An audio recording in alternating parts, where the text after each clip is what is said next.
প্রতিটা উন্নত সমাজের হৃদয়ে নিহিত থাকে শ্রমজীবীদের অটল শক্তি, যা অগ্রগতি ও সমৃদ্ধির মেরুদণ্ড।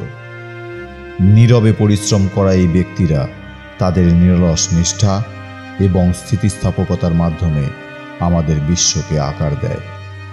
ব্যস্ত নির্মাণ স্থান থেকে শুরু করে শান্ত জায়গা পর্যন্ত সবই তাদের শক্তি এবং অধ্যবসায়ের প্রতীক। সংগ্রাম এবং বিজয়ের সাথে বোনা তাদের গল্পগুলো আমাদের মনে করিয়ে দেয় যে প্রতিটা ইমারত তাদের কঠোর পরিশ্রম এবং ত্যাগের ওপর ভিত্তি করে নির্মিত। প্রতিটা কাঠামো এবং প্রতিটা পরিষেবার পেছনে শ্রমজীবীরা দাঁড়িয়ে আছেন, যারা অক্লান্তভাবে আমাদের ভবিষ্যৎ তৈরি করেন।